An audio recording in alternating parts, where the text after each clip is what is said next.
So welcome friends for the 25th session of TIE Essentials. Last 3 sessions நம்ம என்ன பார்த்தோம் அப்படின்னாக்க பட்ஜெட்டிங் 2 செஷன் பட்ஜெட்டிங் பார்த்தோம். 2 செஷன்ல வந்து ஃபர்ஸ்ட் செஷன்ல ஓவராலா ஒரு 1 இயர்க்கு எப்படி பட்ஜெட் ப்ரிப்பேர் பண்றது, step by step revenue, expenses, அதோட கேஷ் ஃப்ளோ, இந்த மாதிரி பார்த்தோம்.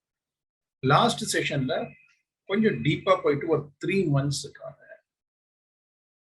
கேஷ் ஃப்ளோ எப்படி பண்றது அப்படின்னு பார்த்தோம். அந்த கேஷ் ஃப்ளோல ஒரு 5-6 ஸ்டெப் பார்த்தோம். சேல்ஸ், அப்புறம் கலெக்ஷன் ஃப்ரம் சேல்ஸ், இன்வென்ட்ரி இருக்கிறது, இன்வென்ட்ரிக்கு அட்வான்ஸ் பேமெண்ட் பண்றது, அப்புறம் இன்வென்ட்ரி மெயின்டைன் பண்றது, ஓவராலா பார்த்து எவ்வளோ கேஷ் நமக்கு பிளாக் ஆகுது, ஸோ நமக்கு எவ்வளோ கேஷ் தேவை அப்படிங்கிறத டீப்பா பார்த்தோம். ஸோ உங்களுக்கு டைம் இருக்கும்போது அந்த வீடியோ இன்னொரு தடவை பாருங்க for better understanding. Okay, so இன்னைக்கு நம்ம என்ன டைம் ஸ்பெண்ட் பண்ணலாம், இன்னைக்கு என்ன பண்ண போறோம் அப்படின்னாக்க கேபிட்டல் பட்ஜெட்டிங். ஓகே, ஸோ இந்த பட்ஜெட்டிங்ல வந்து 3 கிளாசிஃபிகேஷன்ஸ் வரும். Operational budget, revenue minus expenses, operationally எவ்வளோ ப்ராஃபிட் பண்றோம் அப்படிங்கிறது. அப்புறம் கேஷ் ஃப்ளோ அப்படிங்கிறத பார்க்கணும். அப்புறம் கேபிட்டல் பட்ஜெட்டிங் அப்படிங்கிறது சொன்னேன். ஓகே, இந்த கேபிட்டல் பட்ஜெட்டிங் வந்து 2 செஷன் அலாட் பண்ணியிருக்கேன். இன்னைக்கு வந்து அதை பத்தி ஒரு டிஸ்கஷன்ஸ் பண்ணிட்டு ஒரு பேசிக்கா ஒரு ஈஸியான சில எக்ஸாம்பிள்ஸ் மூலம் கேபிட்டல் பட்ஜெட்டிங் பத்தி அண்டர்ஸ்டாண்ட் பண்ணிட்டு நெக்ஸ்ட் செஷன்ல கொஞ்சம் அட்வான்ஸ்டு லெவல்ல நம்ம டிஸ்கஸ் பண்ணலாம். ஓகே, ஸோ இந்த சம்ஸ் எல்லாம் நம்ம எக்ஸ்பிளைன் பண்ணிட்டு இருக்கும் போதே உங்களுக்கு ஏதாவது டவுட்ஸ் இருந்தா நீங்க கேட்கலாம். I will clear that. Okay, but இன்னைக்கு வந்து எப்போதுமே டீச் பண்ணிட்டு அப்புறமா கொஸ்டின்ஸ் இருந்தான்னு கேட்பேன். பட் இன்னைக்கு வந்து இந்த டிஸ்கஷன் ஆரம்பிக்கிறதே சில கொஸ்டின்ஸோட நான் உங்களை கொஸ்டின் கேட்க போறேன். நீங்க ஜஸ்ட் ட்ரை பண்ணி பாருங்க ஆன்சர் பண்ண முடியறதா. ஓகே, ஸோ ஆன்சர்ஸ் நீங்க வந்து அன்மியூட் பண்ணிட்டு பேசலாம், அப்படி இல்லைன்னா நீங்க சாட்லயே அனுப்பலாம். ஸோ ஃபர்ஸ்ட் கொஸ்டின், என்னோட கொஸ்டின் உங்களுக்கு, கேபிட்டல் பட்ஜெட்டிங் அப்படின்னா, இப்போ நீங்க எல்லாருமே என்டர்பிரனர்ஸ் தான், கேபிட்டல் பட்ஜெட்டிங்னா என்னன்னு கேள்விப்பட்டிருக்கீங்க. இதெல்லாம் வந்து ஒரு டிசிஷன் மேக்கிங்காக நம்ம வந்து யூஸ் பண்றது கேபிட்டல் பட்ஜெட்டிங். இதுல 2 ப்ராஜெக்ட் இருக்கு. எந்த ப்ராஜெக்ட்ல இன்வெஸ்ட் பண்ணா நமக்கு பெட்டரா இருக்கும், இந்த ப்ராஜெக்ட்ல பண்ணலாமா வேண்டாமா, இந்த மாதிரி ஒரு டிசிஷன்ஸ் எடுக்கிறதுக்காக நீங்க யூஸ் பண்ற டூல் தான் இந்த கேபிட்டல் பட்ஜெட்டிங்ல இருக்கிற வேரியஸ் டூல்ஸ். ஓகே, உங்களுக்கு ஒரு கொஸ்டின், நீங்க வந்து உங்க பிசினஸ்ல இந்த கேபிட்டல் பட்ஜெட்டிங் அப்ளை பண்ணிருக்கீங்களா? பண்ணிருந்தீங்கன்னா ஏதாவது எக்ஸ்பீரியன்ஸை நீங்க ஷேர் பண்ணுங்க. அதுல இருந்து நம்ம இந்த செஷன் ஆரம்பிக்கலாம். So question is open to all of you.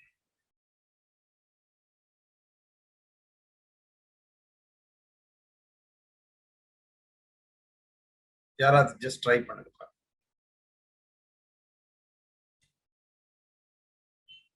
நான் அக்கௌண்ட் செஷன்ல அக்கௌண்ட்ஸ் பண்ணிருக்கீங்களா? பண்ணிருக்கேன் அப்படின்னு சொன்னீங்க. பட்ஜெட்டும் ஓரளவுக்கு பண்ணிருக்கீங்க. கேபிட்டல் பட்ஜெட்டிங் நீங்க ஏதாவது ட்ரை பண்ணிருக்கீங்களா? Just any 1 or 2 people just answer.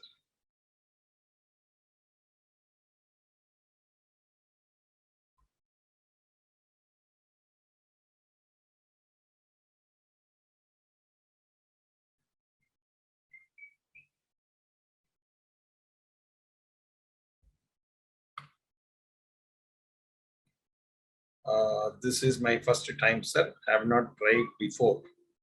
Santosh. Okay. இன்னும் யாராவது ஒருத்தர்?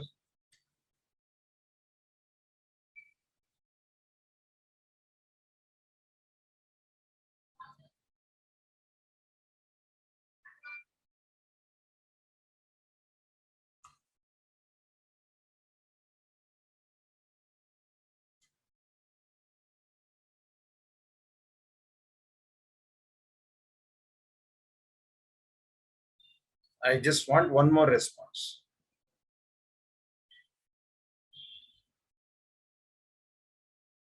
இல்ல சரி நீங்க ட்ரை பண்ணல அப்படின்னா கேபிட்டல் பட்ஜெட்டிங் அப்படின்னா என்ன அப்படின்னான்னு உங்களுக்கு தெரிஞ்சிருந்தீங்கன்னா ஜஸ்ட் ஷேர் பண்ணிக்கோங்க.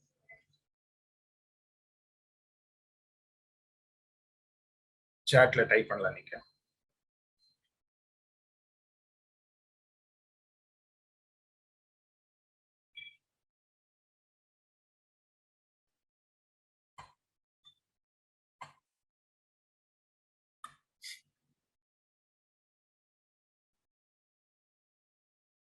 Any answers?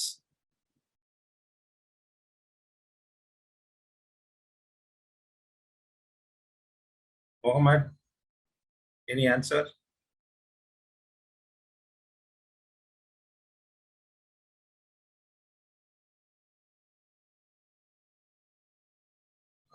Mathura Mohan. For initial one-time long-term investment as base for the venture. ஓரளவுக்கு நீங்க கவர் பண்ணிருக்கீங்க ஆக்சுவலா. Initial one-time for the long term. Okay, good. Project budget. Srinivasan P சொல்லிருக்கீங்க project budget. Okay, good. Okay, thank you. So இப்போ நீங்க வந்து ஒரு business பண்ணிட்டு இருக்கீங்க, ஒரு பிளான்ட் அண்ட் மெஷினரி வாங்கணும். Just background plant and machinery வாங்கணும். இதுக்கு வந்து ஒரு 25 lakhs ஆகுது. ஸோ இது இன்வெஸ்ட் பண்ணலாமா வேண்டாமா? இன்வெஸ்ட் பண்ணா எப்போ ரிட்டர்ன் வரும், எப்போ உங்களுக்கு வந்து நீங்க போட்ட பணம் வரும், இதனால எவ்வளவு ரெவென்யூ வருது, அது மாதிரி ஒரு கேபிட்டல் இன்வெஸ்ட்மெண்ட் நீங்க பண்ணும்போது ஒரு எவாலுவேட் பண்றதுக்காக இந்த கேபிட்டல் பட்ஜெட்டிங் அப்படின்னு பார்க்கணும். அதே மாதிரி ஒரு 3 இன்வெஸ்ட்மெண்ட் ஆப்பர்ச்சுனிட்டி உங்களுக்கு இருக்கு. இந்த 3ல எது பெஸ்ட்? அதாவது நீங்க ஒண்ணுதான் பண்ணணும், ஆனா 3 ஆப்பர்ச்சுனிட்டி இருக்கு. அந்த 3 எவாலுவேட் பண்றதுக்கு கேபிட்டல் பட்ஜெட்டிங் டூல்ஸ் ஹெல்ப்ஃபுல்லா இருக்கும். அதே மாதிரி சம்டைம்ஸ் வந்து இவ்வளவு இன்வெஸ்ட் பண்றோம், எப்ப நமக்கு இந்த பணம் வரும், இல்ல ஒவ்வொரு வருடமும் நமக்கு இதுல என்ன ரிட்டர்ன் வருது, ஓவராலா இந்த இன்வெஸ்ட்மெண்ட்ல நமக்கு 6 வருஷம் 7 வருஷம் ரிட்டர்ன் வரும். உண்மையிலேயே வந்து அது ப்ராஃபிட்டபிளா இருக்கா இல்லையா, இன்வெஸ்ட் பண்ணலாமா வேண்டாம். ஸோ ஒவ்வொரு டைம் நீங்க வந்து ஒரு பெரிய அமௌண்ட் ஒரு லாங் டேர்ம் இன்வெஸ்ட்மெண்ட் நீங்க பண்ணும்போது அது எவாலுவேட் பண்றதுக்காக நீங்க யூஸ் பண்றதுதான் கேபிட்டல் பட்ஜெட்டிங் டூல். ஓகே, அது lot of techniques are there. அதுல இன்னைக்கு வந்து ஜஸ்ட் ஒரு பேசிக்ல இருந்து ஆரம்பிச்சு கொஞ்சம் அட்வான்ஸ் லெவல் நெக்ஸ்ட் செஷன் போகலாம். ஓகே, இப்போ புரிஞ்சது இல்லையா? கேபிட்டல் பட்ஜெட்டிங்னா என்ன டிஸ்கஸ் பண்ண போறோம் அப்படிங்கிறது உங்களுக்கு தெரிஞ்சது வரலாம். ஓகே,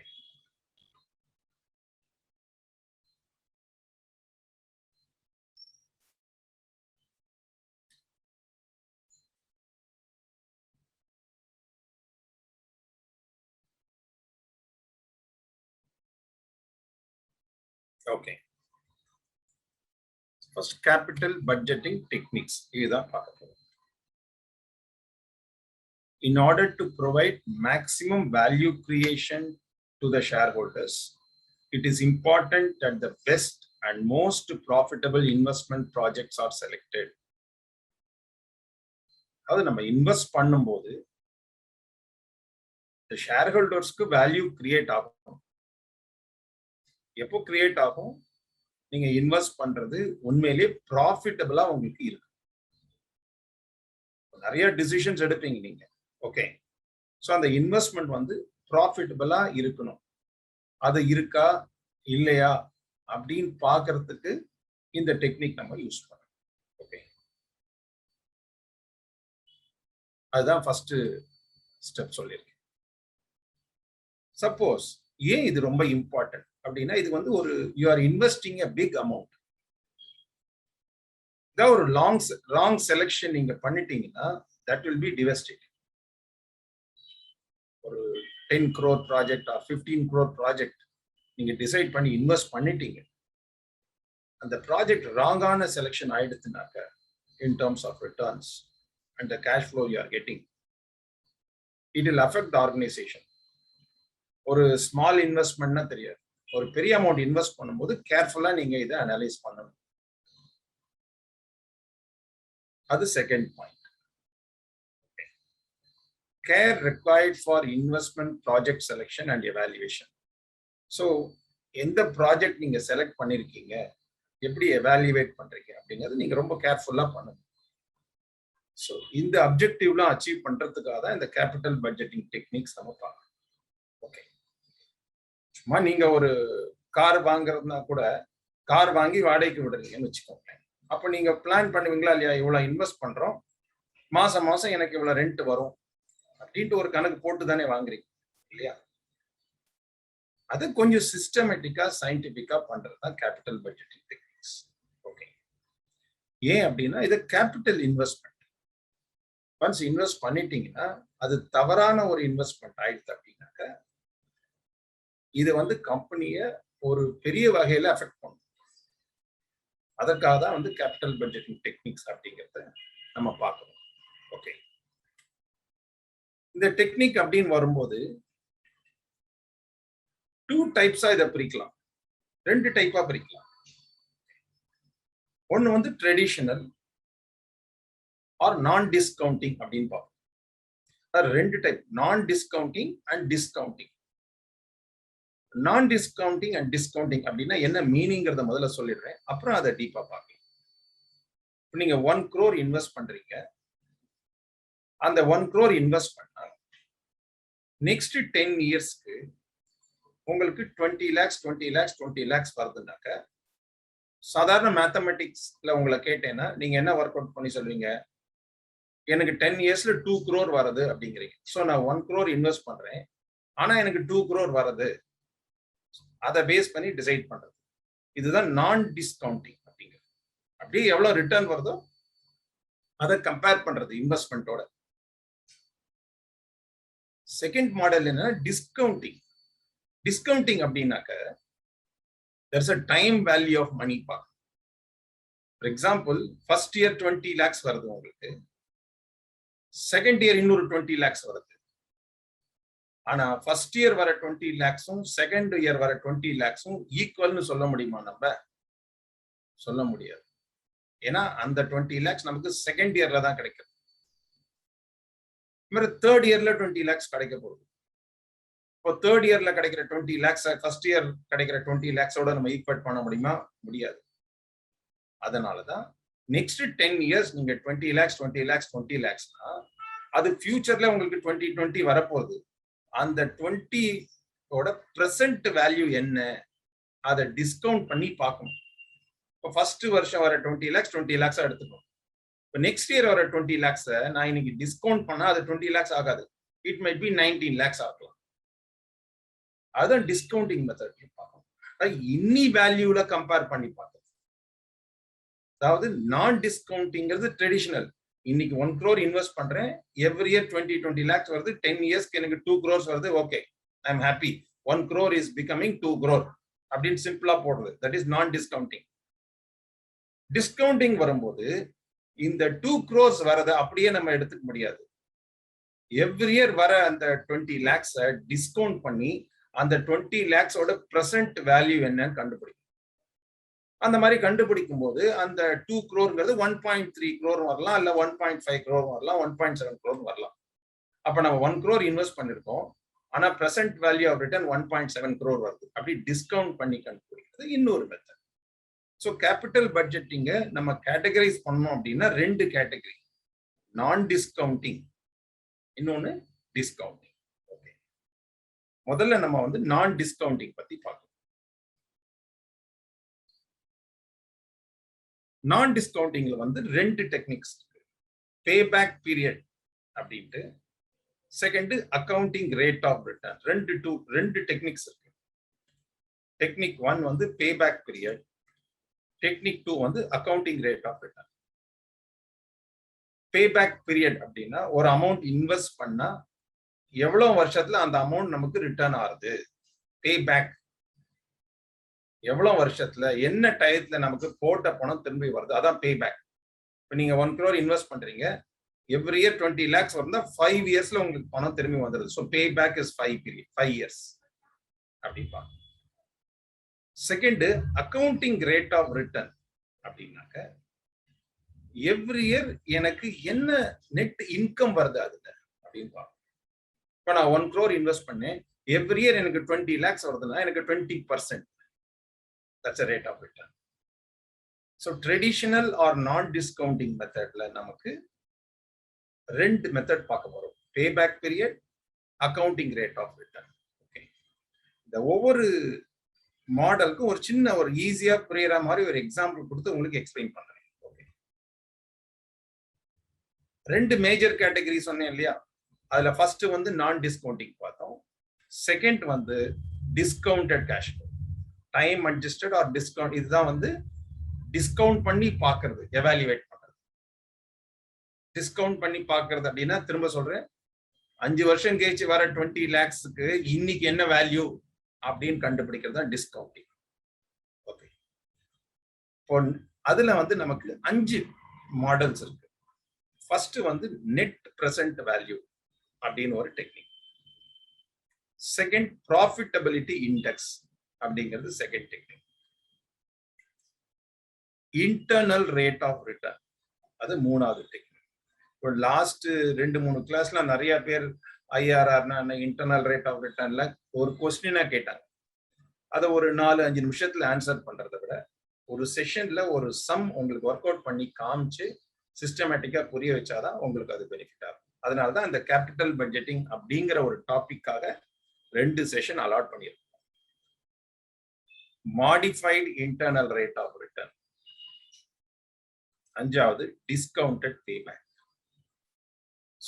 5 டெக்னிக் இதுல பார்க்க போறோம். டிஸ்கவுண்டட் கேஷ் ஃப்ளோ அகைன் நான் ரிப்பீட் பண்றேன். Net present value method, profitability index, internal rate of return, IRR அப்படின்னு கேள்விப்பட்டிருக்கீங்க. என்ன ஐஆர்ஆர் வருது? இதுல இன்வெஸ்ட் பண்றோம், வாட் இஸ் ஐஆர்ஆர் கேட்டிருப்பீங்க இல்லையா? Modified internal rate of return, அடுத்தது discounted payback. So friends, 2 categories. ஒரு கேட்டகரி வந்து நான் டிஸ்கவுண்டிங் மெத்தட், இன்னொரு கேட்டகரி டிஸ்கவுண்டிங் மெத்தட். ஓகே, இன்னும் நிறைய மெத்தட்ஸ் இருக்கு, பட் இதை வந்து பேசிக்கா இந்த மெத்தட்ஸ் ஃபாலோ பண்றதுனால இதை மாத்திரம் ஷேர் பண்றேன். Okay,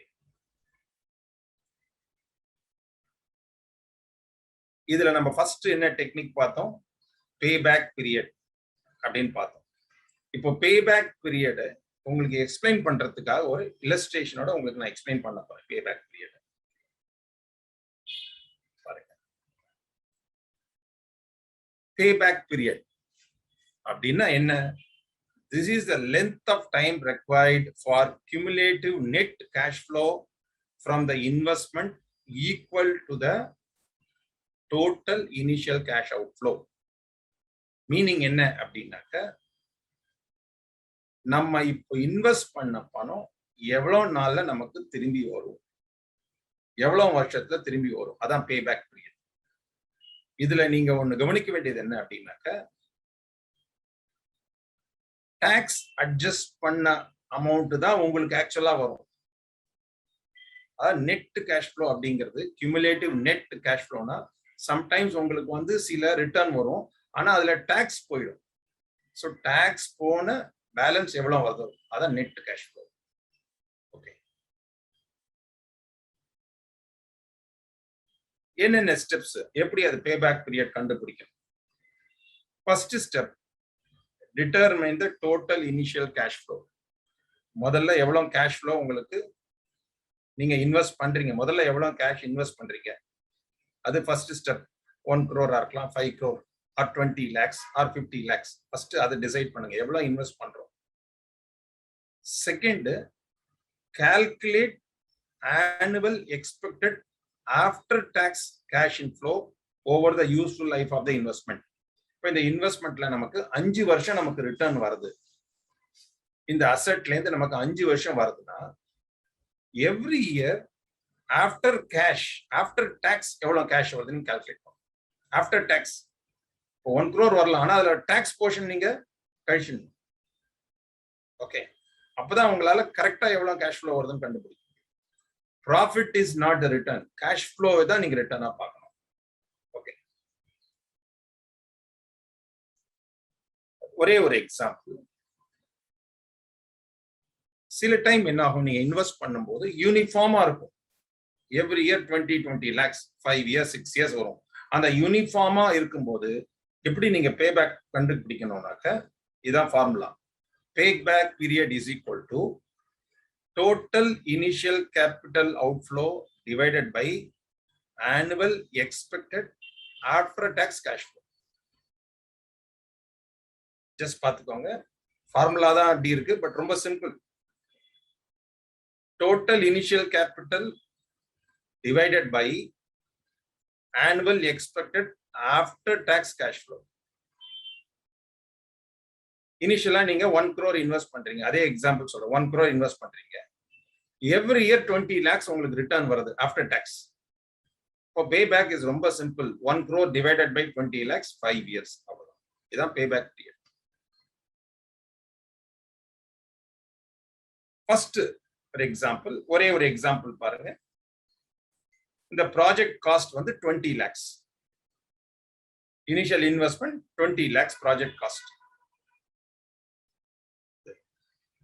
Annual profit after depreciation at 12.5% is 3 lakhs.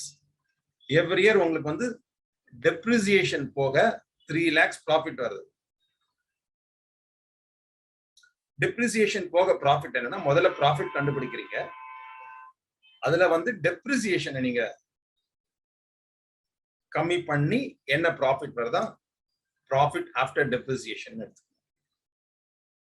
tax rate வந்து 50% is a tax rate.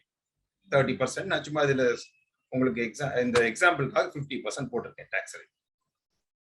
இப்போ annual cash flow உங்களுக்கு எவ்வளவு வரும் அப்படின்னாக்க, profit after depreciation 3 lakhs. இது profit after depreciation 3 lakhs இருக்கு. அதுல tax வந்து 50% 1.5 lakhs போயிடுறது. அப்ப profit after tax எவ்வளவு? 1.5 lakhs. அதோட டெப்ரிசியேஷனை ஆட் பண்ணுங்க. ஏன் அப்படின்னா டெப்ரிசியேஷன் உங்களுக்கு கேஷ் ஃப்ளோ கிடையாது. டெப்ரிசியேஷன் அப்படிங்கிறது ஒரு சேலரி மாதிரியோ, ஒரு கன்வேயன்ஸ் மாதிரியோ, டிராவல் மாதிரியோ நீங்க ஸ்பெண்ட் பண்ற கேஷ் அவுட்ஃப்ளோ இருக்கிற எக்ஸ்பென்சஸ் கிடையாது. டெப்ரிசியேஷன்ங்கிறது நான் கேஷ் எக்ஸ்பெண்டிச்சர். ஸோ டெப்ரிசியேஷன்னால உங்களுக்கு கேஷ் அவுட்ஃப்ளோ கிடையாது. அதனால இந்த டெப்ரிசியேஷன் ஆட் பண்ணீங்கன்னா உங்களுக்கு every year வர cash flow 4 lakhs. So first profit after depreciation எடுத்துக்கோங்க 3 lakhs. அதுல tax 50% போயிடுதுனாக்க profit after tax 1.5 lakhs இருக்கு. அதுல depreciation ஆட் பண்ணுங்க. ஏன்னா depreciationங்கிறது உங்களுக்கு actual outflow கிடையாது. அது 2,50,000 ஆட் பண்ணுங்க. அப்போ total cash flow எவ்வளவு வருது? 4 lakhs. இப்போ பேபேக் பீரியட் என்ன? ரொம்ப சிம்பிள், 5. எப்படி 5 அரே பண்றீங்க? Initial investment 20 lakhs. பேபேக் period is equal to 20 lakhs divided by 4 lakhs. பேபேக் 5. இது எல்லா ப்ராஜெக்ட்டுமே நீங்க பார்ப்பீங்க. இப்போ ஒரு பிரான்ச்சைசி நீங்க எடுக்கிறீங்க அப்படின்னாக்க இனிஷியலா நீங்க 25 lakhs இன்வெஸ்ட் பண்ணணும்னு சொல்றாங்க. உடனே அவங்களே ஒர்க்கிங் போட்டு கொடுப்பாங்க. நீங்க இவ்வளவு இன்வெஸ்ட் பண்ணா கூட பேபேக் உங்களுக்கு 3 வருஷத்துல வந்துடுறது. போட்ட பணத்தை 3 வருஷத்துல எடுத்துடலாம். அதுதான் பேபேக். இல்ல ஒரு பிளான்ட் அண்ட் மிஷினரி வாங்கி ஹையருக்கு எங்கேயோ விடுறீங்க. நீங்க முதல்ல வாங்குங்க 20 lakhs கொடுத்து, வருஷத்துக்கு 4 லட்சம் ரூபாய் வரும். 5 வருஷத்துல போட்ட பணத்தை எடுத்துடலாம். இதுதான் நார்மலா வந்து ஒரு என்டர்பிரனர் வந்து ஃபர்ஸ்ட் ஒரு கேட்கிற கேள்வி.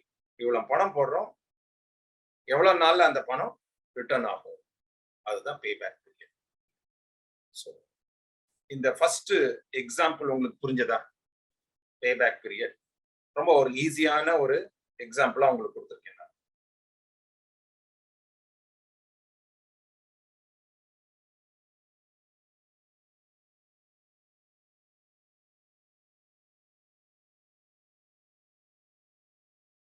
யாராவது சாட்ல டைப் பண்ணுங்க பார்க்கலாம். இந்த ஃபர்ஸ்ட் பேபேக் பீரியட் புரிஞ்சுதா அப்படின்ட்டு.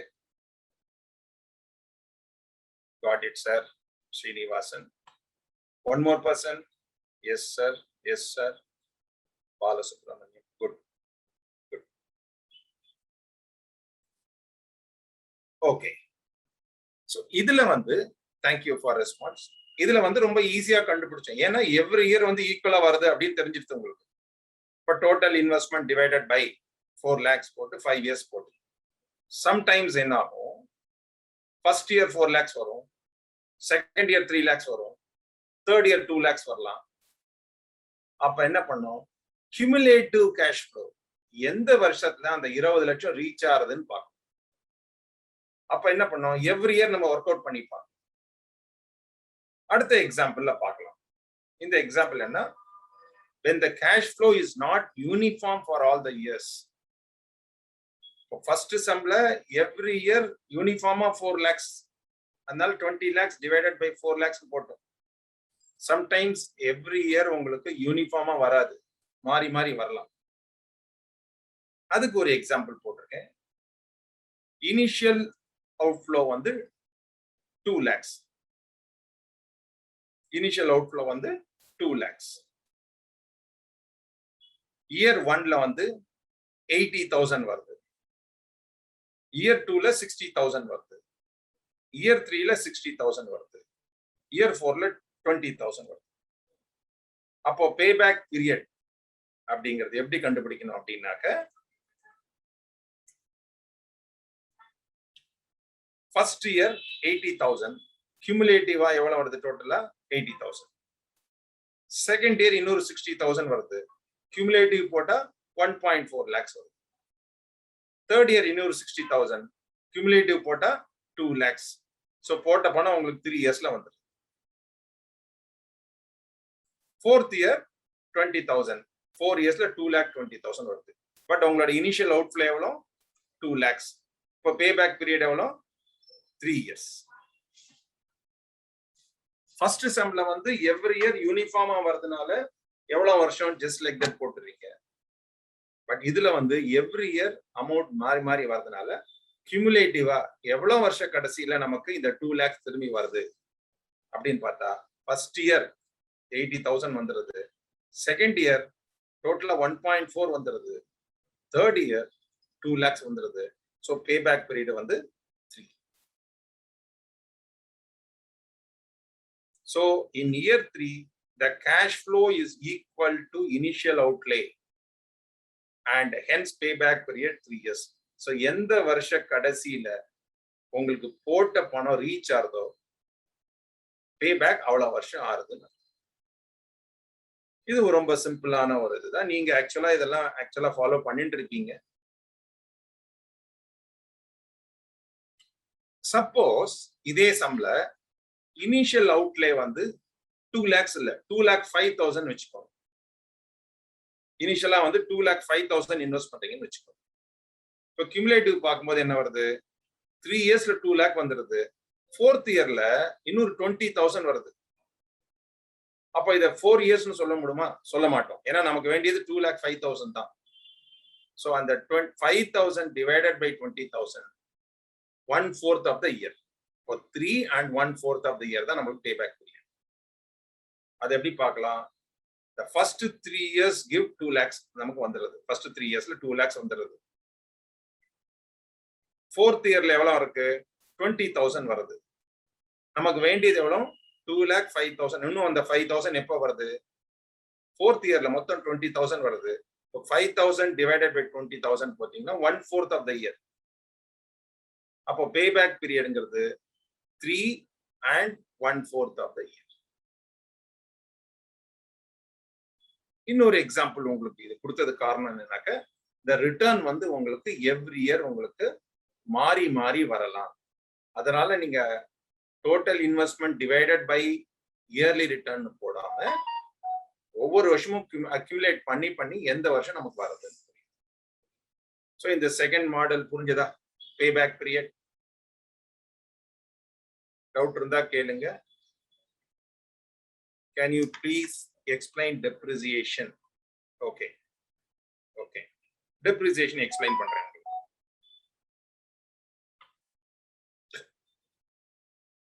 ஸ்ரீனிவாசன், டெப்ரிசியேஷன் அப்படிங்கிறது என்னன்னாக்க நான் கேஷ் எக்ஸ்பெண்டிச்சர், தேய்மான செலவு, வேர் அண்ட் டேர். நீங்க வந்து ஒரு பிளான்ட் அண்ட் மிஷினரி வாங்குறீங்க, அதோட காஸ்ட் 20 lakhs. அப்போ 1 year நீங்க யூஸ் பண்றீங்க, ஆஃப்டர் 1 year இந்த பிளான்ட் அண்ட் மிஷினரி வேல்யூ அதே 20 lakhs இருக்குமா? இருக்காது. சரி, அதே 20 lakhs 1 year கழிச்சு உங்களால அதை விற்க முடியுமா? முடியாது. ஏன்? நீங்க அதை யூஸ் பண்ணிட்டீங்க. That is called depreciation. அந்த தேய்மானம் தான் depreciation. So ப்ராஃபிட், நீங்க ப்ராஃபிட் அரைவ் பண்ணும்போது என்ன பண்ணணும்? உங்க செலவுகளை இன்கம்ல இருந்து செலவுகளை கழிச்சுட்டு டெப்ரிசியேஷனையும் கம்மி பண்ணணும். இப்ப நீங்க 20 lakhs ஒரு அசெட் வாங்கிருக்கீங்க. இந்த வருஷம் உங்களுக்கு ரெண்டல் இன்கம் அதுல 3 lakhs வருதுன்னு வச்சுக்கோங்க. நீங்க மெயின்டெனன்ஸ் காஸ்ட், டிரான்ஸ்போர்ட் காஸ்ட்லாம் ஒரு 2 lakhs செலவழிக்கிறீங்க.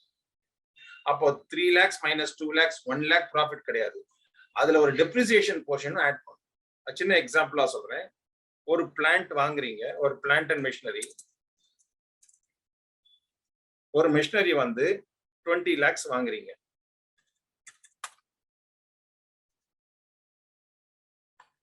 ஓகே, ஃபர்ஸ்ட் இயர்ல வந்து உங்களுக்கு அதுக்கு ரெண்ட் வந்து ஒரு 4 lakhs வருதுன்னு வச்சுக்கோங்க. 4 lakhs வந்து உங்களுக்கு ரெண்டல் இன்கம் வருது. அதுல ரெண்ட்.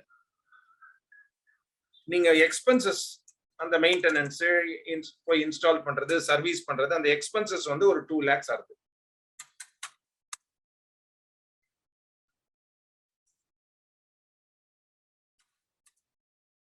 ஸ்ரீனிவாசன், இப்ப ப்ராஃபிட் எவ்வளவு சொல்லுங்க ஃபர்ஸ்ட் இயர் உங்களுக்கு? ஸ்ரீனிவாசன் டைப் பண்ணுங்க பார்க்கலாம். ப்ராஃபிட் என்ன ஃபர்ஸ்ட் இயர்ல உங்களுக்கு?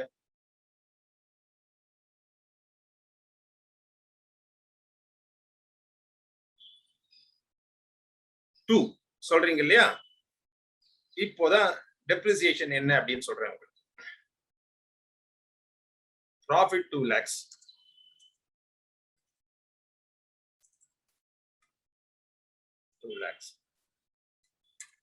ஸ்ரீனிவாசன் இப்ப சொல்லுங்க, மிஷினரி 1 year ஆயிடுத்து, 20 lakhs வேல்யூ அப்படியே 1 lakh 20 lakhs இருக்குமா இயர் கடைசியில?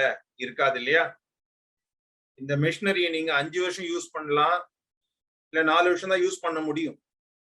சோ அந்த மிஷினரி காஸ்டையும் நீங்க கவர் பண்ணணும் இல்லையா? அதான் டெப்ரிசியேஷன்.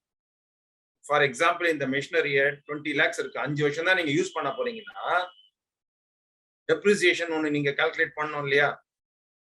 அதான் தேய்மானம். சோ தேய்மானம் வந்து ஒரு 4 lakhs வச்சுக்கோங்க. தேய்மானம் ஆக்சுவலா உங்களுக்கு ப்ராஃபிட்டே கிடையாது, லாஸ் தான் இதுல. இந்த 20 lakhs என்னைக்குமே 20 lakhs உங்களால இருக்குமா? இருக்காது.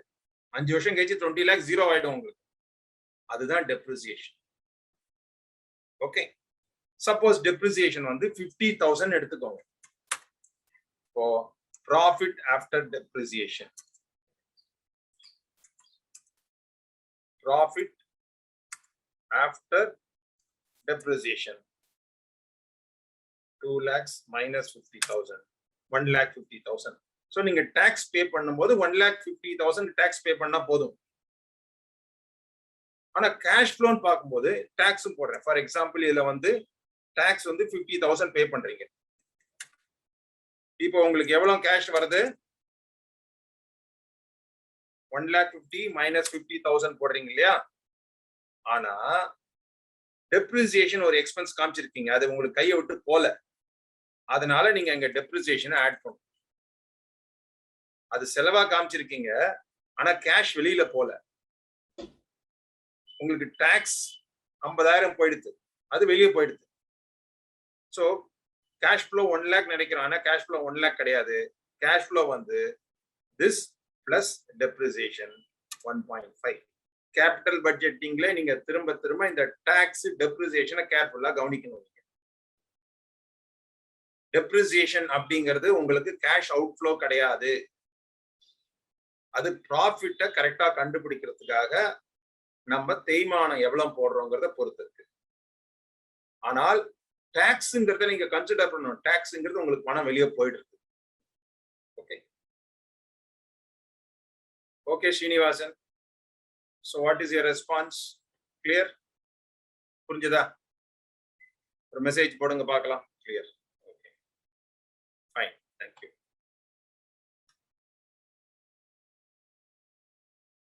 ஸோ இந்த சம் இப்படியே இருக்கட்டும். உங்களுக்கு நான் எக்ஸல் ஷீட் ஷேர் பண்ணும்போது இதை வந்து நீங்க பாத்துக்கலாம். நான் அப்படியே ஹைலைட் பண்ணி வைக்கிறேன். உங்களுக்கு எக்ஸல் ஷீட்ல இதை பார்த்துட்டு ரெஃபரன்ஸ்.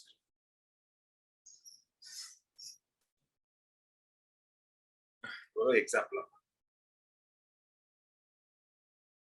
இது வரைக்கும் நம்ம பார்த்தது பே பேக் பீரியட்ல 2 மெத்தட் பார்த்தோம். யூனிஃபார்மா உங்களுக்கு எவ்ரி இயர் பணம் வந்தா எவ்வளோ, ஒவ்வொரு வருஷமும் வேற வேற அமௌண்ட் வந்தா என்னன்னு பார்த்தோம். ஸோ எதனால பே பேக் பீரியட்னா இது ஈஸி டு கம்ப்யூட், ஈஸியா கால்குலேட் பண்ணிடலாம். இது அட்லீஸ்ட் நீங்க பண்ண வேண்டிய ஃபர்ஸ்ட் எக்ஸசைஸ் இதுங்க. ஒரு அமௌண்ட் இன்வெஸ்ட் பண்றதுக்கு முன்னாடி நீங்க ஃபர்ஸ்ட் கேட்க வேண்டிய கேள்வி பே பேக் பீரியட் என்ன அப்படிங்கிறது நீங்க கேட்டே ஆகும். பே பேக் பீரியட் கேட்காம நீங்க இன்வெஸ்ட் பண்ணுவீங்களா? பண்ண மாட்டீங்க. Second, quick estimate of the time needed to get back the investment. குயிக்கா எஸ்டிமேட் பண்ணலாம். 4 வருஷத்துல வருமா, 5 வருஷத்துல வருமா, நீங்க அதை எஸ்டிமேட் பண்ணிட்டு தான் இன்வெஸ்ட் பண்ணணும் நீங்க. தேர்டு, இந்த எஸ்டிமேட்டட் பீரியட் நிறைய இருக்கு. இதுல வந்து எஸ்டிமேட்டட் பே பேக் பீரியட் 10 இயர்ஸ் இருக்கு. சில எஸ்டிமேட்டட் பே பேக் பீரியட் 5 இயர்ஸ் இருக்கு. நீங்க எதை ப்ரிஃபர் பண்ணுவீங்க? 10 இயர்ஸ்னா ரிஸ்க் அதிகம். உங்களுக்கு ரிஸ்க் அதிகம். ஒரு 6 வருஷம் கழிச்சு அதுக்கு மார்க்கெட்டே கூட இல்லாம போலாம். அதனால பே பேக் பீரியட் நிறைய இருக்கும்போது அதுல ரிஸ்க் நிறைய இருக்குங்கிறத நீங்க புரிஞ்சுக்கணும். அதுதான் இன்டர்பிரிட்டேஷன். 10 வருஷம்லாம் வெயிட் பண்ண மாட்டாங்க யாரும். பே பேக் வந்து 2 வருஷம் 3 வருஷம் 4 வருஷம் வந்துட்டே இருக்கணும் கடகடன்ட்டு. எவ்வளவு உங்களுக்கு பே பேக் பீரியட் எக்ஸ்டெண்ட் ஆகுதோ அவ்வளவு ரிஸ்க் அதிகமா இருக்குன்னு அர்த்தம். இப்போ பே பேக் பீரியட் வந்து 2 இயர்ஸ்னு சொல்றேன். அதுல ரொம்ப ரிஸ்கே இல்லை. உங்களுக்கு இமிடியேட்டா முடிஞ்சிடும். 2 இயர்ஸ் உங்களுக்கு தெரிஞ்சிடும். உங்களால வந்து 2 இயர்ஸ் ஆன்டிசிபேட் பண்றது ஈஸி, ஃபோர்காஸ்ட் பண்றது ஈஸி. பே பேக் பீரியட் வந்து 10 இயர்ஸ் சொல்றோம். என்ன வேணா ஆகலாம் 10 இயர்ஸ்ல. So higher the pay back, more is the risky. Higher the payback period, more is the risk. Lesser the payback period, there is a less risk. அத மட்டும் புரிஞ்சுக்கணும். Okay. இதுல இன்னொன்னு பேபேக் பீரியட்ல நீங்க பார்க்க வேண்டியது என்னன்னா, time value of money ignore பண்றோம். டிஸ்கவுண்ட் பண்ணி பார்க்கறது இல்லை. இதுல எவ்ரி இயர் 20 lakhs வரும்னா 20 lakhs அப்படியே எடுத்துக்கிறோம். ஆக்சுவலா 5 வருஷம் கழிச்சு வர 20 lakhs இன்னைக்கு 20 lakhs ஒர்த்தா இருக்காது. ஏன்னா இன்னைக்கு நீங்க வந்து 5 lakhs வாங்குற விஷயம் வந்து 5 வருஷம் கழிச்சு 7 lakhs ஆகலாம், 8 lakhs ஆகலாம். அதனால இந்த பேபேக்ல வந்து டிஸ்கவுண்ட்லாம் பண்றது இல்லை. ஒரு சிம்பிள் ஃபர்ஸ்ட் டைம் கால்குலேஷன். டக்குன்னு வாங்குறதுக்கு முன்னாடி ஒரு கேள்வி கேட்குறீங்க, எவ்வளவு ஆகும், எவ்வளவு வருஷத்துல வரும் பணம், அதுக்கு யூஸ் பண்றதுதான் பேபேக் பீரியட்.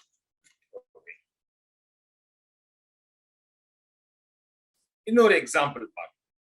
ஓகே, 2 ப்ராஜெக்ட் இருக்கு நமக்கு. Project 1, project 2.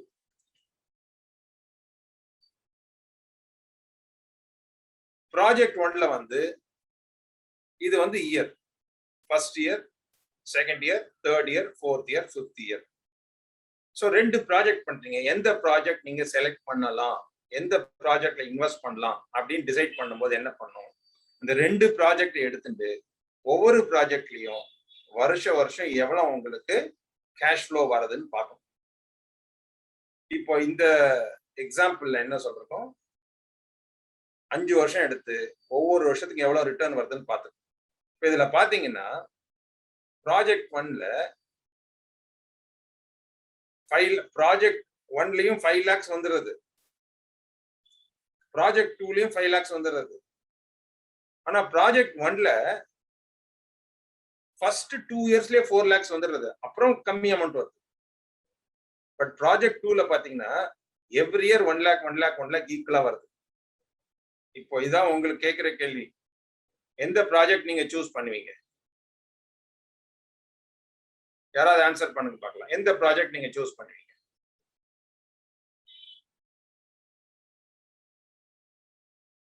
Project 1. Okay, good. எதனால ப்ராஜெக்ட் 1 சூஸ் பண்ணுவீங்க நீங்க? எதனால ப்ராஜெக்ட் 1 சூஸ் பண்றீங்க? ஏதாவது ஒரு reason? Quick returns, amount received within 2 years. அது அமௌண்ட் வந்து 5 lakhs, ரெண்டுத்துக்குமே 5 years தான் ஆறுது. ரெண்டுத்துக்குமே 5 years தான் ஆறுது, 2 years கிடையாது.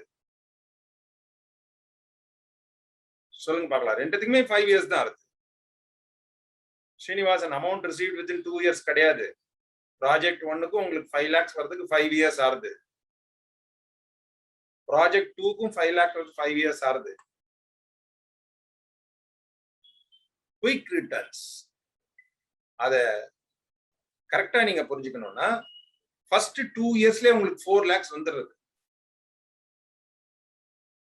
3rd year, 4th year, 5th yearல ஒரு ஸ்மால் அமௌண்ட் தான் வருது. ஆனா ப்ராஜெக்ட் 2 பாத்தீங்கன்னா every year 1 lakh 1 lakh 1 lakh வருது. இந்த 5th year வர 1 lakh, ஃபர்ஸ்ட் இயர் வர 1 lakh, எது பெட்டர்? ஃபர்ஸ்ட் இயர் வருது. அதனால early stagesல உங்களுக்கு வர அமௌண்ட்டுக்கு தான் டைம் வேல்யூ அதிகம். 5 வருஷம் கழிச்சு 1 lakh வருது, ஆனா செகண்ட் வருஷமே உங்களுக்கு 2 lakhs வந்துருது. எது பெட்டர்? இதுதான். சோ early stagesல பணம் நிறைய வரது வந்து better. early stages because value அதிகமா இருக்கு. ஃபர்ஸ்ட் இயர் 2 lakh வந்துருது, செகண்ட் இயர் 2 lakhs வந்துருது. ஆனா ப்ராஜெக்ட் 2ல first year second year 1 lakh தான் வருது.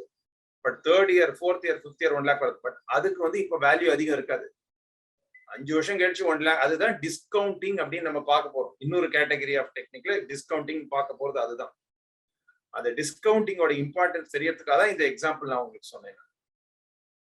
ஸோ ப்ராஜெக்ட் 1 தான் நீங்க செலக்ட் பண்ணுவீங்க. காரணம் என்னன்னாக்க அதுல 5 lakhsல 4 lakhs உங்களுக்கு 2 வருஷத்துல வந்துடுறது. அப்போ உங்களுக்கு அந்த 4 லட்சத்துக்கு வேல்யூ அதிகம் இருக்கும்ல இன்னைக்கு.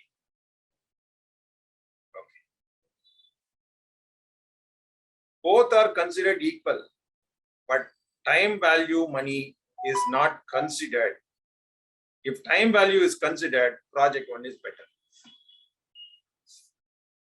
இன்னைக்கு இருக்கிற 1 ரூபாய்க்கு 5 வருஷமும் 1 ரூபாய் அப்படியே வேல்யூ இருக்குன்னா ரெண்டுமே ஈக்குவல் தான்.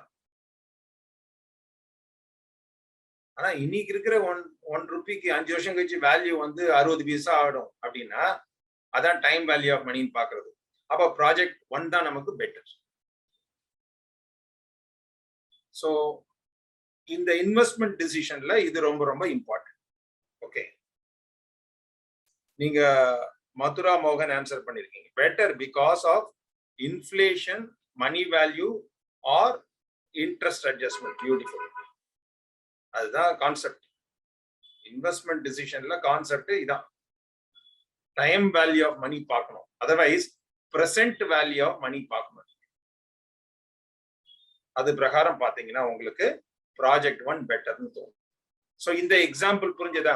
யாராவது ஒருத்தர் எஸ் போடுங்க பார்க்கலாம்.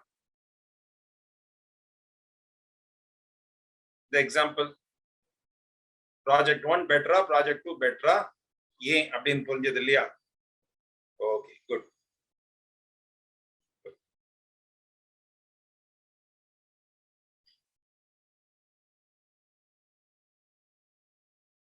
Sir, how to calculate time value? Beautiful. அதுதான் கேபிட்டல் பட்ஜெட்டிங்ல நம்ம முக்கியமா பார்க்க போறது. நீங்க இன்னைக்கு ஸ்டார்டிங்லயே வந்திருந்தா நான் சொன்னேன் உங்களுக்கு, கேபிட்டல் பட்ஜெட்டிங்ல 2 மெத்தட்.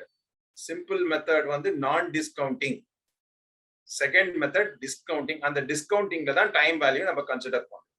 ஓகே, ஸோ இன்னைக்கு வந்து நான் டிஸ்கவுண்டிங் பத்தி எக்ஸ்பிளைன் பண்ணிட்டு நெக்ஸ்ட் பேட்ச், நெக்ஸ்ட் செஷன்ல வந்து டிஸ்கவுண்டிங் பத்தி எக்ஸ்பிளைன் பண்ண போறோம். ஓகே, எப்படி டைம் வேல்யூ கண்டுபிடிக்கிறது அப்படின்னு. ஓகே, அது வந்து கொஞ்சம் நிறைய நமக்கு வந்து ஃபுல் கிளாஸ் அது தேவை. அதனால அதை வந்து எக்ஸ்க்ளூசிவா ஒரு கிளாஸ்க்கு நான் வந்து ரிசர்வ் பண்ணி வச்சிருக்கேன். ஓகே, அடுத்தது பே பேக் ரெசிப்ரோக்கல் அப்படின்னு ஒரு டெக்னிக். இப்போ 3 பார்த்தோம். பே பேக் பார்த்தோம், ஈக்குவல் பே பேக் பார்த்தோம், கியூமுலேட்டிவ் பே பேக் பார்த்தோம். பே பேக் ரெசிப்ரோக்கல் அப்படின்னாக்க ரொம்ப simple. Initial investment 20,000, annual cash flow 4,000, useful life of the asset 5 years. இந்த அசெட் நீங்க 5 years யூஸ் பண்ணலாம். அப்போ payback reciprocal 20%. 4,000 divided by 20,000 into 5. That is 20% is the payback reciprocal. Okay.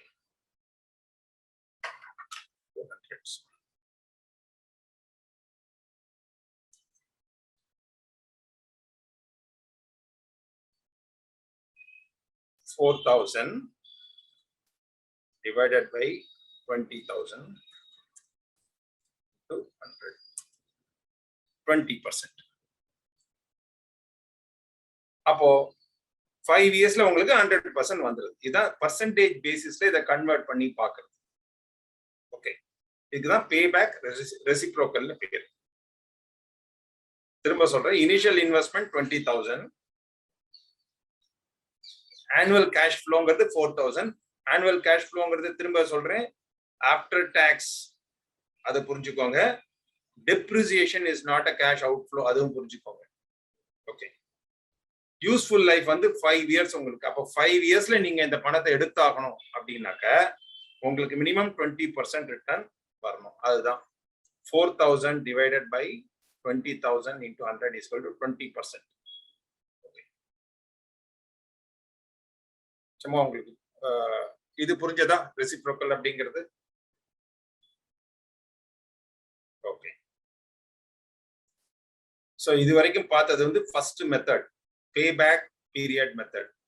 அடுத்தது ARR, average rate of return. இதுவும் வந்து நீங்க கேள்விப்படாத விஷயமே கிடையாது.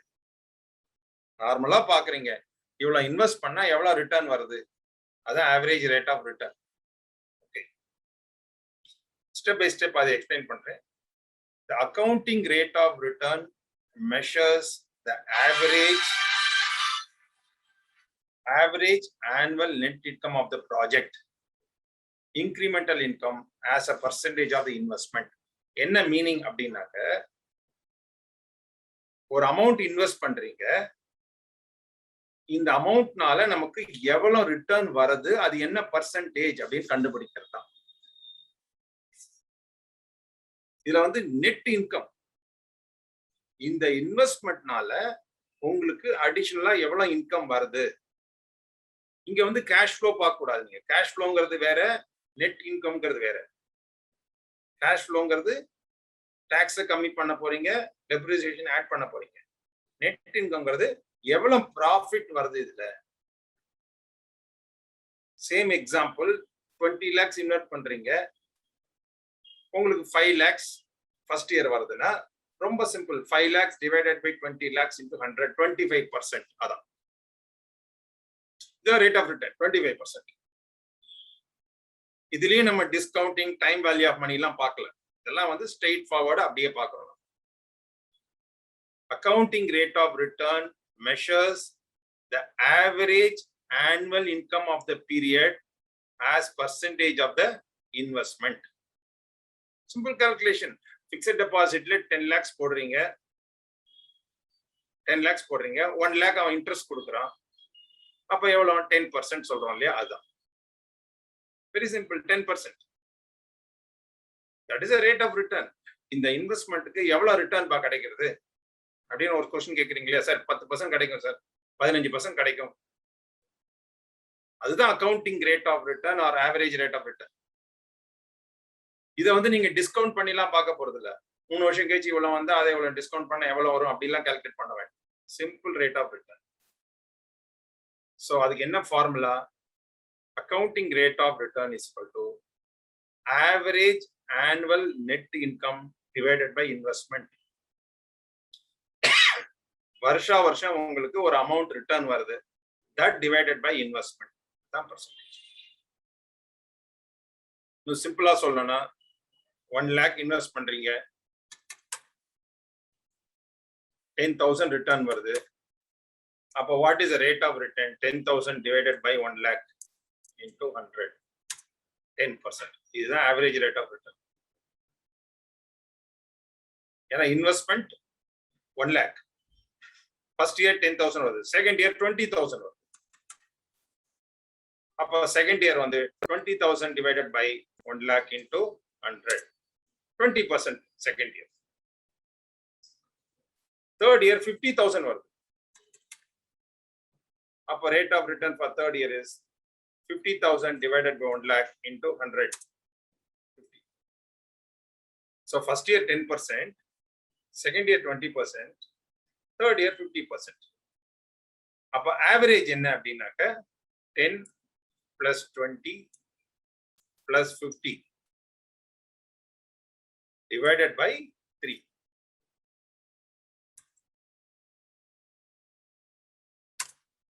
%26 average rate of return. I think நம்ம இதுல இன்வெஸ்ட் பண்ணலாம். ஏன்னா ஆவரேஜா நமக்கு 26% வருது அப்படின்னு பாருங்க. ஓகே, இதுதான் பார்க்க போறோம் இந்த டாபிக்ல நம்ம.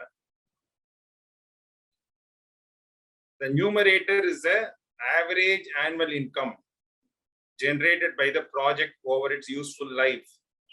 Numerator என்னது? Average annual net income divided by investment. Denominator அதாவது numerator என்னது? Annual net income. அது என்ன? Divided by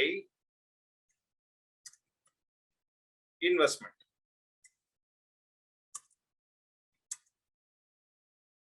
Average net income divided by investment. உங்களுக்கு என்ன percentage கிடைச்சிரும்? Okay,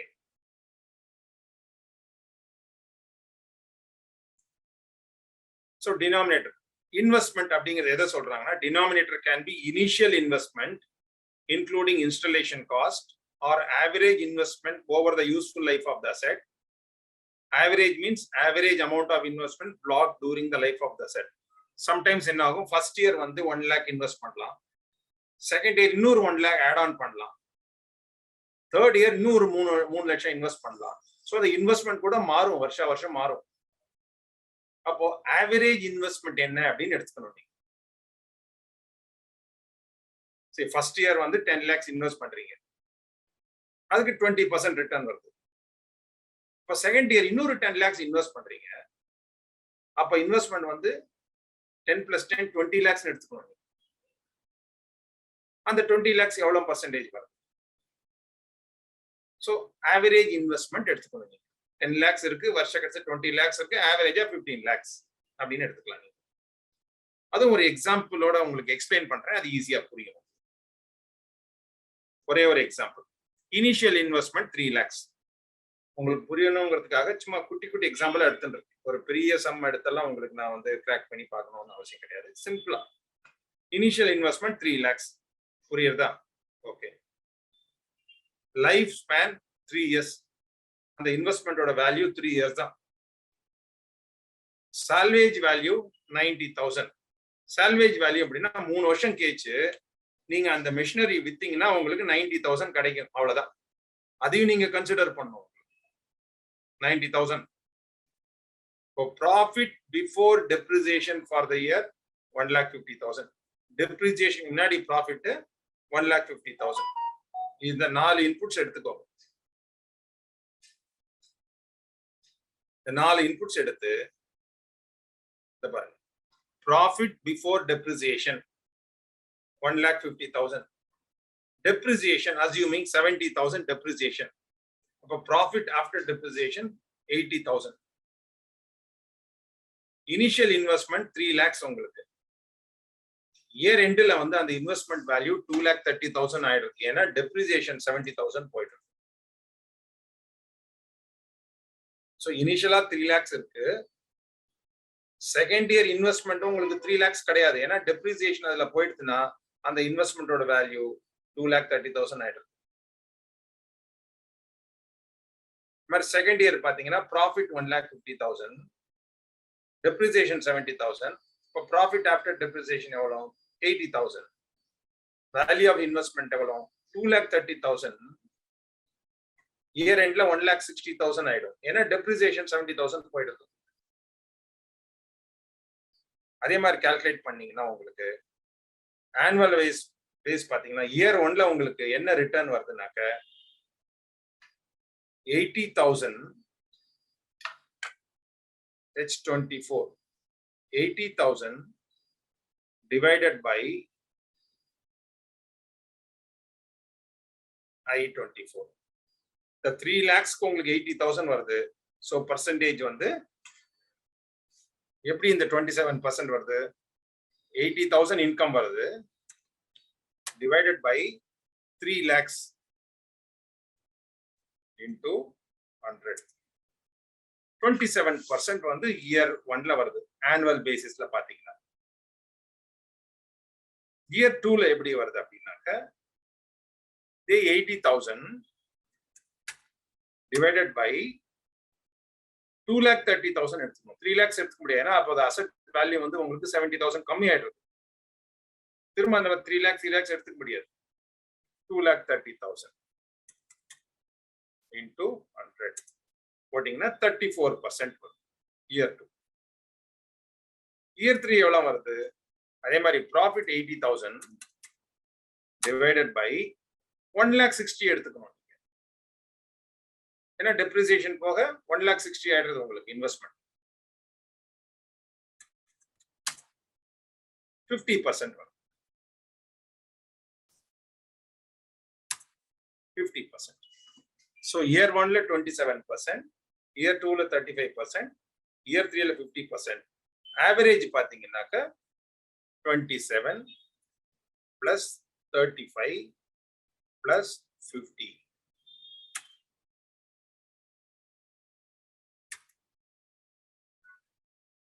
Divided by 3. 37% வரும். 37% is a good return. 37% கம்மி ரிட்டர்னா சொல்லுங்க பார்க்கலாம். 37% is a very good return. இந்த மாதிரி நீங்க இன்வெஸ்ட் பண்ணும்போது எவ்ரி இயர் என்ன ரிட்டர்ன் வருதுன்னு பார்த்து என்ன பர்சன்டேஜ் வருதுன்னு பார்த்து ஓகே 1 or 2 years கம்மியா வந்தா கூட ஆவரேஜா வருதாங்கிறது பார்க்கணும். ஆவரேஜா 37%. That's a good return. So annual பேசிஸ்ல பார்க்கும்போது இந்த மாதிரி வருது. ஆனுவல் பேசிஸ்னா இந்த வருஷத்துல 3 lakhs 2 lakh 30 இருக்கும்.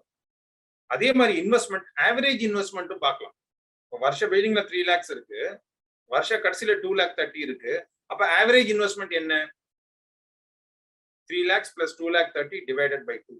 ஆவரேஜ் இன்வெஸ்ட்மெண்ட் வச்சு அடுத்தது பார்க்க போறோம். சரி, இது புரிஞ்சதா சொல்லுங்க ஃபர்ஸ்ட். ஆனுவல் பேசிஸ்ல இது புரிஞ்சதுன்னா ஜஸ்ட் ஓகே சொல்லுங்க.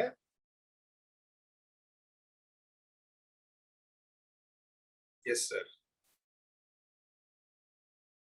10% போட்டிருக்கீங்களா ஸ்ரீனிவாசன்? என்னது? Yes yes yes. Okay okay okay good, thank you.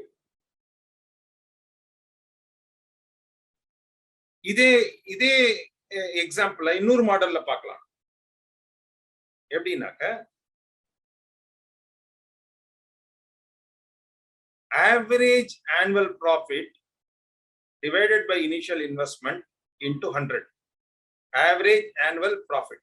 இது எப்படி பார்த்தோம் அப்படின்னாக்க average annual profit எவ்வளவு வருது உங்களுக்கு? ஃபர்ஸ்ட் இயர் வந்து 80 80 80. அப்ப average annual profit எவ்வளவு? 80 80 80 80 divided by 3. அதான் average annual profit. அவரேஜா 80,000 வருது நமக்கு. ஃபார் எக்ஸாம்பிள் இது வந்து செகண்ட் இயர் 90,000 போடுங்க. 90,000 வருதுன்னு வச்சுக்கோங்க. ஃபார் எக்ஸாம்பிள் இந்த ப்ராஃபிட் வந்து 2 lakhs வருது செகண்ட் இயர் வச்சுக்கோங்க.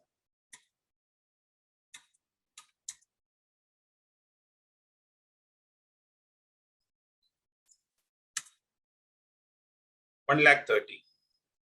ஆவரேஜ் ப்ராஃபிட் வந்து 3 வருஷம் ப்ராஃபிட் ஆட் பண்ணி டிவைடட் பை 3 ஆவரேஜ் ப்ராஃபிட் போகும். ஓகே, இதுல வந்து எல்லாமே நம்ம 80,000 போட்டா average profit 80. So average profit எப்படி கண்டுபிடிக்கிறோம் அப்படின்னாக்க 80,000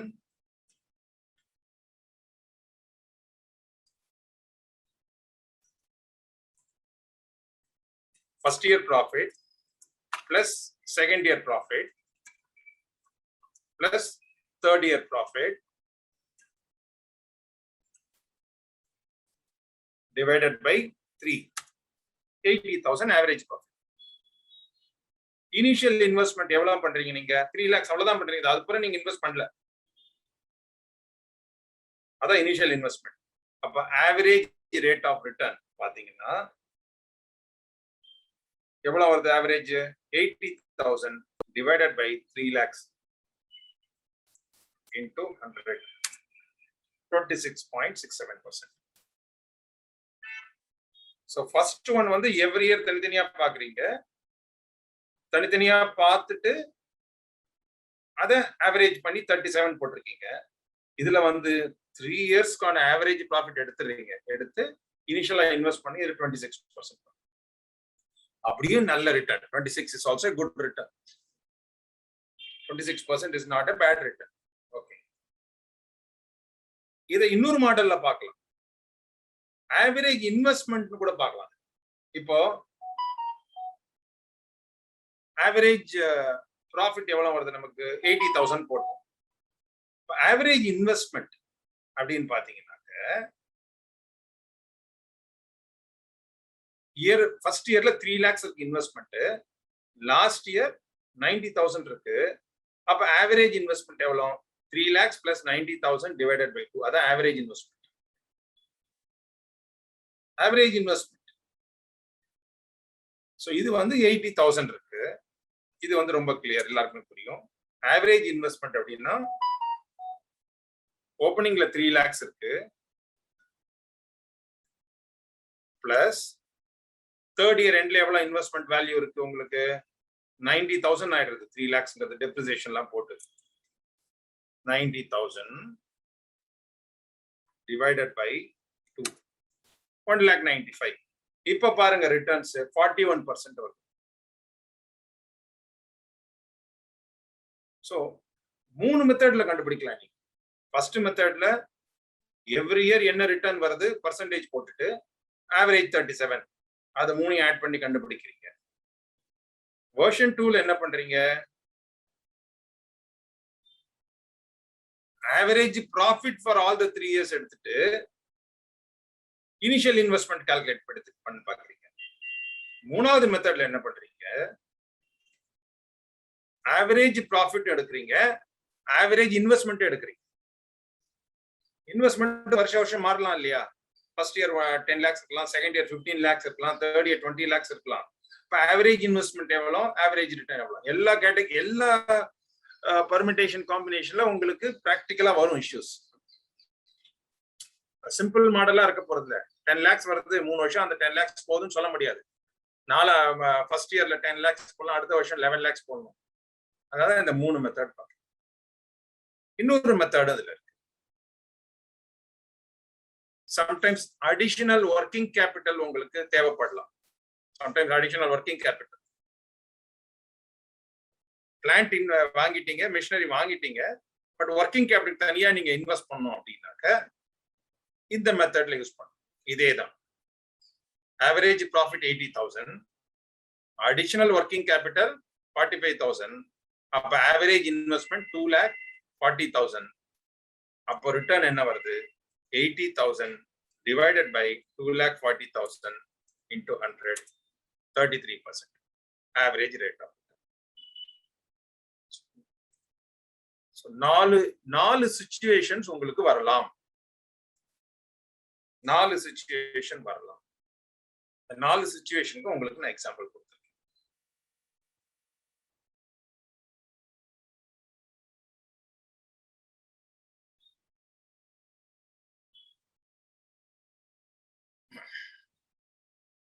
நாலு சிச்சுவேஷன்லயும் இது புரிஞ்சதுன்னா ஜஸ்ட் ஒரு ஓகே சொல்லுங்க பார்க்கலாம். Anybody can say okay?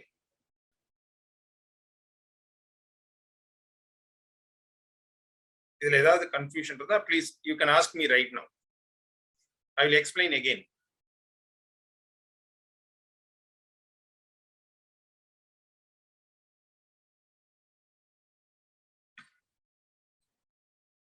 One more person, one more okay please.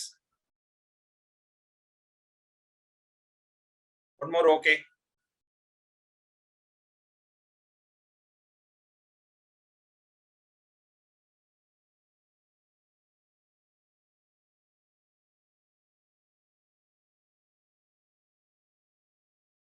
Srinivasan, okay va? Okay. Sir, please explain version 3. Good. அதுக்கு தான் நான் உங்களை கேட்டேன் நான். இந்த version 3ல என்ன பண்ணுவோம்? Average investment எடுக்கிறோம். இதுல பாத்தீங்கன்னா இனிஷியல் இன்வெஸ்ட்மெண்ட் எடுத்திருக்கோம். 3 lakhs இன்வெஸ்ட் பண்றோம். இதுலயும் அந்தந்த வருஷம் எவ்வளவு இன்வெஸ்ட்மெண்ட் இருக்கோ அதை எடுத்திருக்கோம். பட் இப்ப பாருங்க, நீங்க இன்வெஸ்ட்மெண்ட்ங்கிறது மாறுறது பாருங்க. ஃபர்ஸ்ட் 3 lakhs போடுறீங்க, வருஷ கடைசியில 2,30,000 ஆயிடுது. அடுத்த வருஷம் 1,60,000 ஆயிடுறது. இப்போ தேர்ட் இயர்ல 90,000 ஆயிடுது. இப்போ இந்த 3 வருஷத்துல ஆவரேஜ் பாத்தீங்கன்னா பிகினிங்ல 3 lakhs, ஆவரேஜ்னா என்னங்க, opening plus closing divided by 2. இந்த வாரம் இவ்வளவு இருக்கு, அடுத்த வாரம் இவ்வளவு இருக்கு. அப்ப ஆவரேஜ் எவ்வளவு? இந்த வாரம் பிளஸ் அடுத்த வாரம் டிவைடட் பை 2ங்கிற மாதிரி. இங்க ஆவரேஜ் அப்படிங்கிறது இந்த 3 lakhs 90,000 டோட்டல் எவ்வளவு? 3,90,000 வருது. ஸோ 3,90,000 டிவைடட் பை 2, இதான் ஆவரேஜ். உங்க பிசினஸ்ல இன்வென்ட்ரி இருக்குங்க. வருஷ பிகினிங்ல வந்து 3 lakhs இன்வென்ட்ரி இருக்கு. இயர் எண்ட்ல 2 lakhs இன்வென்ட்ரி இருக்கு. இப்ப ஆவரேஜ் இன்வென்ட்ரின்னு ஒண்ணு சொல்றோம் இல்லையா? 3 lakhs எடுத்துக்க முடியாது, 2 lakhs எடுத்துக்க முடியாது. ஆவரேஜா 2.5 lakhs இருக்கு. அதுதான் ஆவரேஜ் இன்வென்ட்ரி. இந்த வெர்ஷன் 3ல இந்த ஆவரேஜ் இன்வெஸ்ட்மெண்ட் எடுத்திருக்கோம். ஆவரேஜ் இன்வெஸ்ட்மெண்ட் எப்படி எடுத்திருக்கோம் அப்படின்னாக்க 3 lakhs ஃபர்ஸ்ட் இயர் இருக்கிற 3 lakhs, லாஸ்ட் இயர்ல இருக்கிற 90,000, 3 lakhs plus 90,000, 3,90,000 divided by 2, 1,95,000. இதுதான் வெர்ஷன் 3.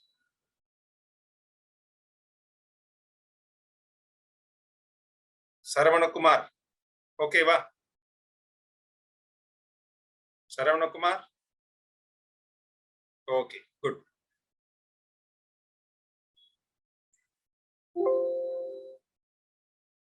ஓகே, வெர்ஷன் 4 இது வந்து ஆவரேஜ் ஆனுவல் ப்ராஃபிட்.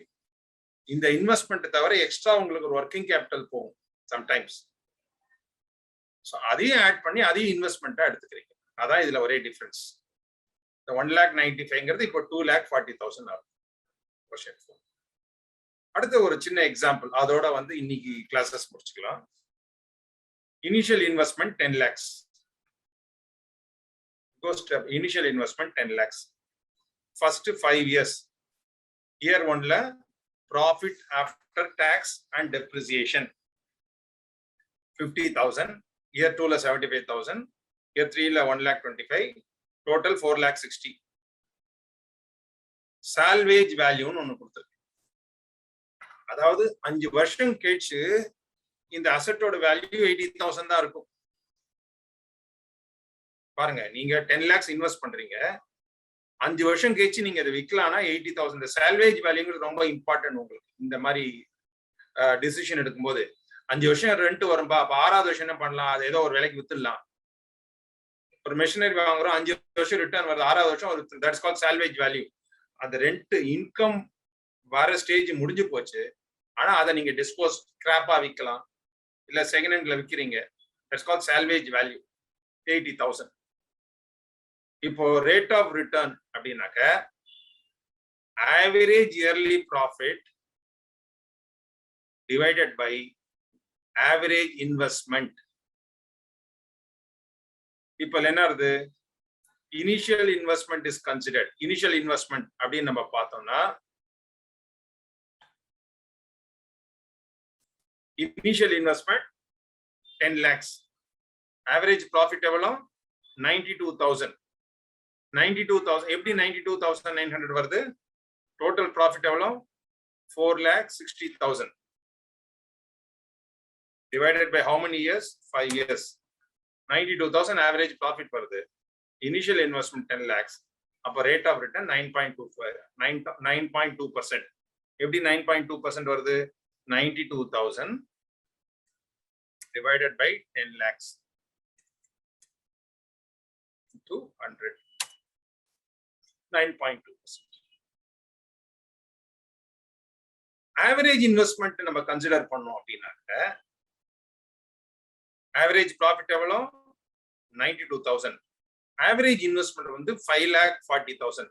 எப்படி 5,40,000 அப்படின்னு நீங்க கேக்குறீங்கன்னாக்க அது நான் சொல்றேன். 5,40,000 எப்படி வருது அப்படின்னாக்க இனிஷியலா எவ்வளவு 10 lakhs இருக்கு. இது புரியுதா? 10 lakhs இருக்கு. 5 வருஷம் கழிச்சு அந்த அசெட்டோட வேல்யூ எவ்வளவு? 80,000 தான். அப்போ ஆவரேஜ் எவ்வளவு? 10 lakhs plus 80,000 divided by 2. இதுதான் ஆவரேஜ்.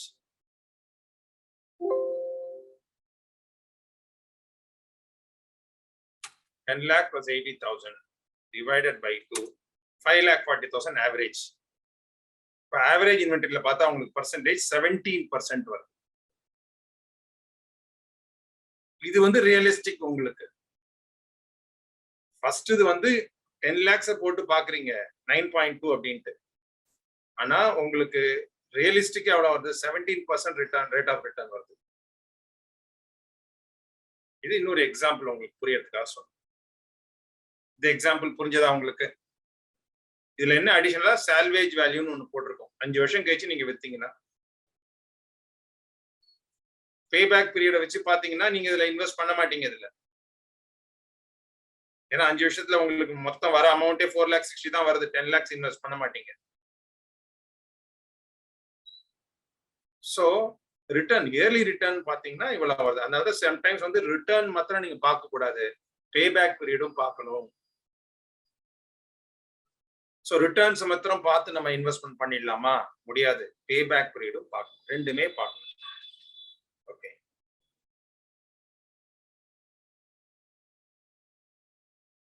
கிளியர்? சோ ஃப்ரெண்ட்ஸ், இன்னைக்கு பார்த்தது வந்து கேபிட்டல் பட்ஜெட்டிங்ல நான் டிஸ்கவுண்டிங் அப்படிங்கிறது. நெக்ஸ்ட் வீக்ல வந்து என்ன பண்ண போறோம்? டிஸ்கவுண்டிங். அதுதான் ரொம்ப பிராக்டிக்கலா நீங்க யூஸ் பண்ண வேண்டியது. Time value of money consider பண்றது.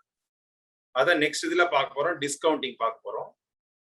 அப்புறம் வந்து நெட் பிரசன்ட் வேல்யூ, அப்புறம் ஐஆர்ஆர், இதெல்லாம் நெக்ஸ்ட் வீக் பார்க்க போறோம். தேவைன்னா 2 கிளாஸ் போல 3 கிளாஸ் கூட நம்ம கேபிட்டல் பட்ஜெட்டிங் ஸ்பெண்ட் பண்ணலாம். பட் இந்த ஒர்க் ஷீட் நான் வந்து நாளைக்கே சௌரவ் ஷேர் பண்ணிக்கிறேன். இதை ஃபுல்லா ஒரு ரிவ்யூ பண்ணிட்டு வந்துருக்கீங்க. பிளஸ் ஏதாவது புரியலன்னா இந்த வீடியோவும் நீங்க பார்த்துருங்க. Okay, so thanks for wonderful search, but we have not got the money which we have invested in that.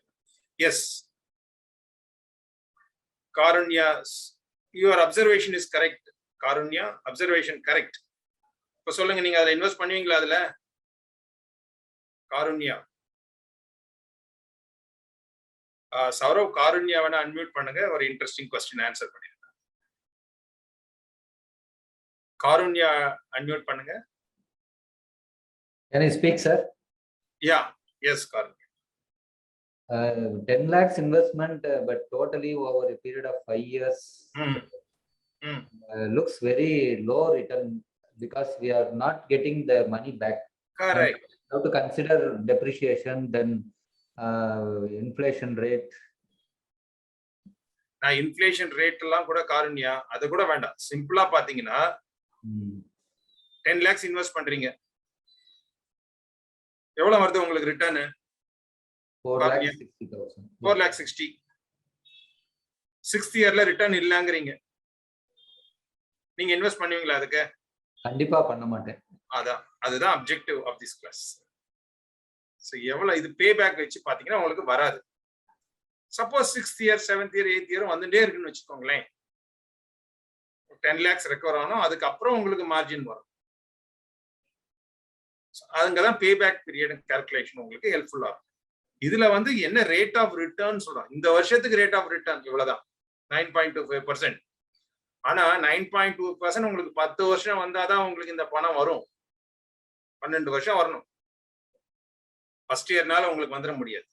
Okay, your observation is correct. Okay, thank you, sir. Okay, good. So friends, we just made a beginning in capital budgeting. All type of decisions வந்து இந்த capital budgeting techniques வந்து will be very very helpful. Broad சொல்லனா there are 2 methods. நான் discounting method, discounting method.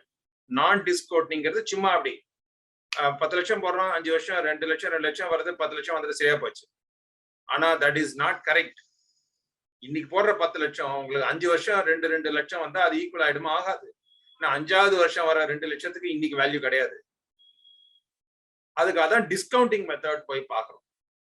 நீங்க இந்த பேப்பர்லாம் சில subscription பண்ணும்போது அவன் சொல்லுவான், நீங்க ஒரே சப்ஸ்கிரிப்ஷன் கொடுத்தீங்கன்னா 1700 rupees, 2 விஷயத்துக்கு கொடுத்தீங்கன்னா 3400 கொடுக்கணும், 3200 கொடுங்கன்னு சொல்றான்.